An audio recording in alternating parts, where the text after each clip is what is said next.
Hey peeps, let's settle in for a nice chit chat and a nice deck list to kind of just finish off the summer. I do have my top 5 of all time Tarot and Oracle 2023 edition. That is going to be coming to the channel, hopefully before I move at the end of the month. But today I really wanted to do decks that I packed last, or decks that I will be packing last. Because I thought I would just share the decks that cannot get packed in boxes. As you guys know, I have hundreds of decks and most of them are already all packed. I'm moving on the 27th of August, so I've got about 10 days left and a lot of those puppies are already packed, so everybody's safe and together. However, of course, I am a working reader and priestess, and so some decks need to be left out for work over the next 10 days. And you'll see those decks on this list, but also I have those like ride or die decks that are just really supportive through times of change and shift. And, you know, even when change is positive, whether it's unexpected or not, it's still transformative, isn't it? And so there are those moments of discomfort, and there's nothing that I like better than a nice cup of tea and a very compassionate but honest deck and some fresh journal pages through when I move through times of transition like this. So Vincent and I have been here for about 3 years, and it's going to be a change for both of us, but we're looking forward to the next chapter. So as I prepare for that next chapter, these are the decks that are just my best friends. So I thought I would share them with you. And if you're moving through a time of transition or you're just feeling it right now, these might be some comforting decks that you want to bring into your practice with that really great journal. Incidentally, I, as you guys know, purchased a grouping of journals together at a discounted price. I will put the link to that video down below if I remember, because I did do like a little show and tell with them, and I just decided that because I'm about to finish a journal right now. I just decided that I actually need a color that I don't have. So I'm kind of feeling like a warm pumpkin tone as we're moving into the fall season. You guys know I love fall, it's my favorite season. And it really hasn't felt like summer here. Like it's not even 70 degrees out right now in New Hampshire. And it's late August. It's usually like in the high 80s or, you know, low 90s this time of year. So I digress. Anyhow, I'm very excited for the fall season and Halloween and all those beautiful things. And so I think my journal color is going to reflect that this year. So anyhow, sip of tea. Let's do that. Okay, I want to start with, I guess I will call this like work decks that I am keeping present in the collection for client readings, especially over the next 10 days. So of course, the Pamela Coleman Smith Centennial edition of the Rider-Waite-Smith deck. This is a mass-produced deck that you can purchase on Amazon. I really love that the artwork is more faded in its tonality in this deck and that there are no borders. This is a replacement for my teacher's deck, which I had to retire this year. And, you know, I have to say, sometimes you just want to know the answer to a question. And this deck is wonderful for that. Even though I don't necessarily get the warm fuzzy feels from this deck is a truth talker and just says it straight. And sometimes that is literally what we need. And I really love just like that kind of faded sepia tonality here. The yellow, I do not like the color yellow. Is anyone else like me with this? Like, I don't really like the color yellow. I like a mustard yellow or a really faded out kind of tanned yellow, but the acidic yellow tone that kind of comes in a lot of the Rider-Waite-Smith decks just like actually gives me a headache. I feel like it makes my eyes bleed sometimes. So I like that in this version, the yellows are kind of softened out and they're not so intensely acidically like psychedelic trip yellow. So this is the Pamela Coleman Smith Rider-Waite-Smith deck, and this I have really kept unboxed, you know, or unpacked, I should say, for work, because it is a really great straight shooter. The other two decks, which I am using in client sessions, but also I'm using for myself, the Hayworth Tarot. I have not really talked about this deck on the channel a lot. I purchased this deck because of a wonderful, wonderful sister in the cards. And we were doing a project together and she recommended this deck. And I've really held it close to my chest because I love it so much. And I haven't been quite ready to share it a lot on the channel, but I have started talking about it recently. And I really love this deck. And this is the Hayworth Tarot. And this is another deck that is very upfront and tells you the truth.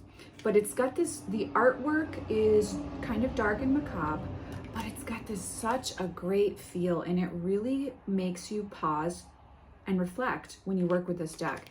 You don't need to draw a lot of cards. You don't need to do a crazy giant spread with this deck, because it really gets underneath the surface and gets to the heart of the matter very quickly. And it's why I love it so, so much.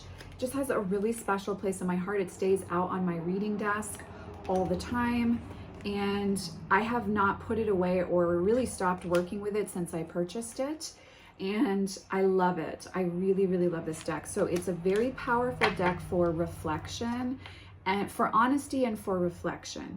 I do think it's a great deck if you like to journal, if you want to be journaling with your cards. This is a really great deck to do that with, because the artwork is just enough off of traditional Rider-Waite-Smith imagery, and it's just macabre enough that it does make you kind of stop and sit and really look at and rethink how you associate certain card meanings with specific cards within the structure of tarot. And when you've been reading for as long as I have, when you've been reading professionally for as long as I have as well, this makes a really big difference. A deck that causes you to stop and shift your kind of preconceived notion around a specific card, say for instance the Six of Swords, is something that you stop and pay attention to. And that's actually become in some ways more important to me than even liking the artwork these days. So this is the Hayworth Tarot, and that is left unpacked for work, but also for personal reasons, because it is a really great one to just be like,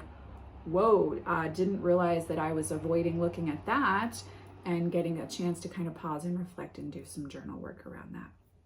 The other deck that I am keeping out for work, but also personal as well, is the Flow Tarot by Rachel Torda. This is an independently produced deck. So is the Hayworth Tarot. I have been holding this deck close to the chest too the last several weeks, because it's been so, I just feel like it's a heart-opening deck. It's very much associated with the water element, but I find that all the facets of the water element are explored with this deck, and it's just so beautiful in that my heart does feel kind of cracked open when I work with this deck, and I feel very reverent. And again, much like Hayworth, it's a deck that I want to take my time with and enjoy. The thing that I've really found in client readings as well is that the colors in the photography representative of the element of water and the spectrum of emotion that comes up with it really speak to giving a very clear psychic reading for clients. Something about the way that the colors interact with each other in this deck is really speaks strongly to my psychic ability. So this is the Flow Tarot by Rachel Torda, and I really, really love it. I just, you know, when you love something and you're just not quite ready to like hear everybody's opinion because you just want to be with the deck for a little bit, that's how I feel about this deck. But she's becoming more public, and we're sharing, and she's definitely showing up for client readings. So again, this is the Flow Tarot by Rachel Torda, and that is a work and personal deck that's been left out. This is another work and personal deck that has not been packed to date. And I need to do like a separate video just for this deck. This is the Earthbound Oracle by the same creator who made the Wooden Tarot. This is an independently produced oracle deck, and I will do my best to remember to put the links to the independently produced decks below. The Amazon mass-produced decks you can find on your own with a simple search. But This is one of my most well-worn decks. It is a deck that I use all the time. It's so powerful as a clarifier that, like, if you said to me, Racine, we're going on location, we're going to this place, you're going to do 20 readings over a 2-day period, and like you're going to be go, go, go, the Earthbound Oracle would be the clarifying deck that I brought with me. It's so just on point and boom, boom, boom, boom, boom. So when it comes to, well, I have to pack a lot of decks, I need one kind of all-purpose Oracle deck on hand to use in client readings, this is the deck. When I want to understand and process the emotions that I'm feeling, this deck helps me access that. And I'm talking about personally for myself now. This deck helps me access that without a lot of fanfare, without a lot of frills. And I really appreciate that about this deck. So this is a very well-worn copy. I am not even sure if the artist and author has this deck available for purchase right now, but it is one of my favorite when it comes to keyword, just simple imagery, boom, but it gets you into that spiritual realm, internal realm space. This is that deck for me. I really love this deck. It's one of the few decks that's made it through every move of my life, and it's just such a powerful, beautiful deck. I really feel like this deck is kindred. It's almost as close to me as Tarot of Vampyres at this point, and I just love this deck so much. I also love the size because look, when it comes to clarification, like the size works very well for a tarot deck. And it just visually is very pleasing to the eyes. So, and that does matter to me as a reader. I'm a very visual person. So this is the Earthbound Oracle. Okay, so now we're really moving into personal realm. I'm keeping these decks outside of boxes right now because I'm working with them personally myself. A few of them are coming into client readings, but you know, it's mostly personally for myself. The Vampyre Oracle over the years has become one that more and more and more I have just felt called to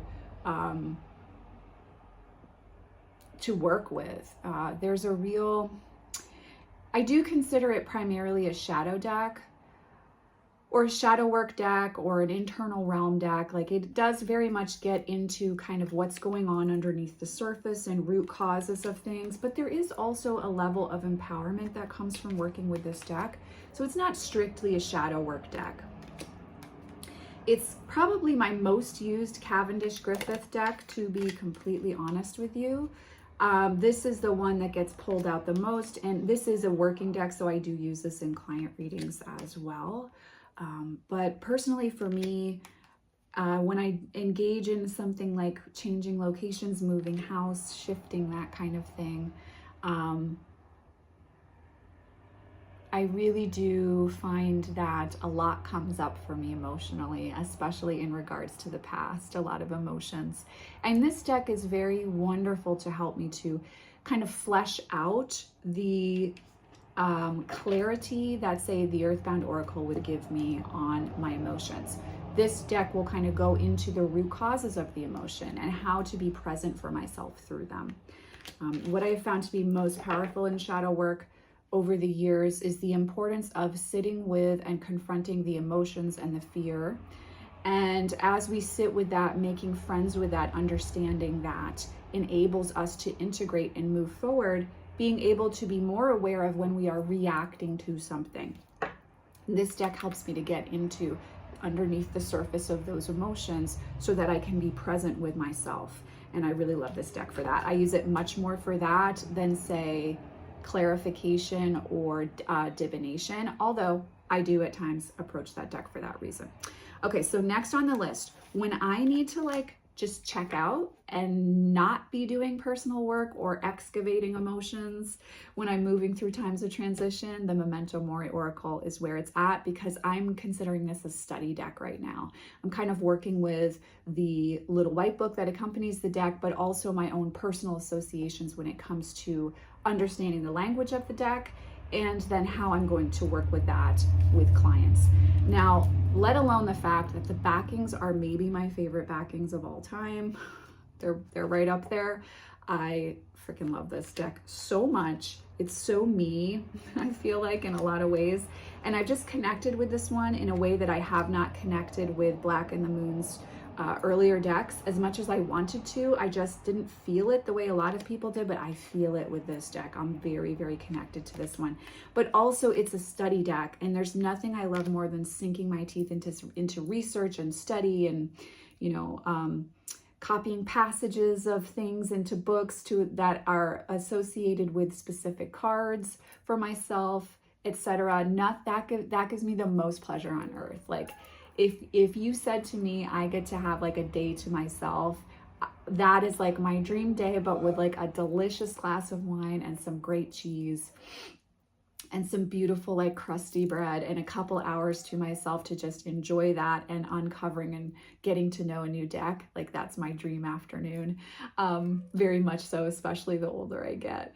And this deck provides that for me. So it's like my stepping out of reality deck in a way that I'm just deeply, deeply thankful for. So I love the Memento Mori Oracle. It's been on like every list ever since I got it. I'm sorry guys, but it's the truth. It is actually what I'm using. So the next deck on the list is the Murder of Crows Tarot. While I do use this in client readings all the time, this deck is really a best friend to me, and the artwork is very soothing for me. The black and white kind of pen and ink imagery is really just profoundly soothing for me. So when I'm moving through times of transition, this is the deck that, you know, I want by my side. Like, look at that freaking Three of Swords. This is one of my favorite images of the Three of Swords. I just like how honest this deck is, how aesthetically pleasing it is for me, and just the joy that connecting with this deck brings to me. It really does feel like a friend, like that best friend, but it's like for me, it's more of a masculine energy best friend that like you go to when you're really, man, it's like, you know that you're in it, right? And you know you're going to get through it, but you don't quite know how. And like that one friend that you turn to for advice, and he always like gives you good advice, but then he's like, now go do that thing that helps you move through things, right? Like, go take a bath, like go take a bath. Like, here are the steps that you know you have to take. I'm just affirming them for you. And now go take a bath and do something that helps you to relax a little bit. And then your head will be clearer and you can get back in the fray, right? I feel like this is that deck. So Murder of Crows is with me because I can't pack this baby up. I love this baby. This baby's everything. So that is Murder of Crows. Next on the list is the Queen Mab Oracle. This was gifted to me by a wonderful, wonderful sister in the cards. And it's like just what I need right now. Much like Memento Mori, it's a deck to sink my teeth into with just stunning imagery that just, there is nudity in this deck, just preparing you, that just freaking pleases me to no end. I am enjoying getting to know this cheeky sister. I feel like she's a younger sister who's, you know, old and maybe in her early 30s. She has some stories. She thinks she knows a lot. Sometimes she does. And I'm really having fun like conversing with this deck and getting to know her and journaling about working with her and enjoying the artwork to no end. I freaking love this artwork. It's really, really beautiful. If your aesthetic is more darkly inclined, you will enjoy a large amount of the artwork in this deck. So next on the list, I'm going to talk about these two in tandem. So I have not packed the Isis Oracle, the Pocket Edition, and I also have not packed the large full-size edition of the Kali Oracle. Both of these decks are by Alana Fairchild. They're mass-produced. So is the Queen Mab Oracle and the Murder of Crows Tarot, as well as Les Vampyres. You can find all of those on Amazon. Both of these decks are my connection to the Sacred Feminine, the Dark Feminine with Kali, and the Sacred Feminine as a whole with Isis. And these are my love letters to keep me going when I feel anxious, stressed, nervous, afraid. These are the decks that give me the wherewithal to keep going internally and to be able to dialogue with myself to move through times of change. So I do have a Taurus sun, placement in my birth chart. And so change is something that's very nerve-wracking for me. And these two decks really are so loving and just helpful as, you know, supportive energies and encouraging energies, but also energies that let me know like what needs to be cleared away, like what's only going to take energy and not give me more energy. How can I clear that away right now so I can focus on the task at hand? So this is the pocket edition of the Eyeshadow Oracle. And then this is the full-size edition of the Kali Oracle. Really just, you guys know I love the artwork in both of these decks. And both of these decks are empowering and affirming, clarifying, and they're dense. And I mean that as a compliment. See, the pocket edition of the Eyeshadow Oracle is a little lighter in nature. Incidentally, I have not packed my Eyeshadow Oracle, but she is about to be packed. So I didn't want to add her on the list because these decks will all not be packed at all. The full-size Eyeshadow Oracle is probably my favorite Oracle deck of all time. So I'm just feeling a little more aligned with the full-size guidebook for the Kali Oracle. So that's why the Kali Oracle is the one that's not being packed. But the pocket edition of the Eyeshadow Oracle, I feel like are always little messages of love from Isis when I need them. Okay, next on the list, I'm sure you guys are not surprised by these two, okay? Sure, you guys are not surprised by these two being on the list, but this is the truth. These are the decks that have not been packed. The Ritual Tarot by Tierra May. Yes, I know. You guys are tired of hearing me talk about this deck. I don't care. I love this deck so much. This deck is so communicative, so badass, so glorious, so decadent. And I fucking love this deck. And that's why it's with me, because it makes me feel like a badass when I work with it too. It's like, yeah, you know, I understand the storyline that's happening here. I understand my own storyline, the storyline of the other individuals involved, and how it's all going down. And heck yeah, I'm human. I'm here for this experience. And I feel empowered when I work with the Ritual Tarot by Tierra May. This is an independently produced deck. It is not a budget-friendly deck. In my opinion, it is worth the investment, and you guys know I keep it real with you when it comes to investment decks on this channel. My number one deck that has not been packed, you guessed it, is Tarot of Vampyres by Ian Daniels.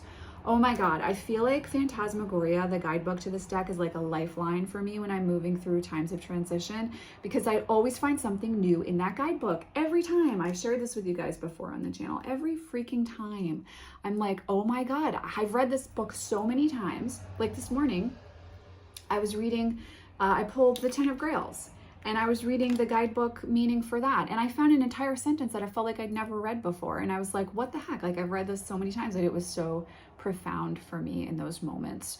And really speaking more towards an embodiment of the energy of contentment instead of a knowing the energy of contentment, which I was like, oh my God, I feel like my mind just got blown again. So this deck is really, it's my favorite deck. Let's face it. We all know. Like, if you all said to me, you only get one deck forever for the rest of your life, it's Tarot of Vampyres. I have trimmed and edged this deck, so if you purchase it, it's not going to look exactly the same. This is a mass-produced deck that you can find on Amazon. It is Tarot of Vampyres by Ian Daniels. The guidebook that accompanies this deck is called Phantasmagoria. If you've heard a lot of us online talking about that book, that's how you're able to purchase that. It comes with the deck. Even if you don't love the artwork in this deck, if you're not drawn to a darker aesthetic, or you don't like vampires, the Phantasmagoria guidebook is worth a read, because there is a wealth of information when it comes to reading various modalities within tarot. So this is my husband, as you guys all know. This is my husband deck. This is my lifelong deck. This is the deck I am wedded to until I die. And if he was a sign, he would be a Sun Capricorn, because he's so, I don't know. This deck is just so everything. It's everything. And I feel like this deck always has my back. And more over the years, I actually read for others with this deck less and less. It's become even more of a personal deck, and just very, very powerful for me personally. So Tarot of Vampyres is my number one deck that has not been packed as I prepare to move. I am so thankful to have spent the last 24 minutes or so with you all. It's wonderful to connect in this way and to share some tarot and oracle deck love with you all. I hope you are doing well wherever you are out there in the world. I am sending you, as always, much love and many blessings, and I will see you in the next video.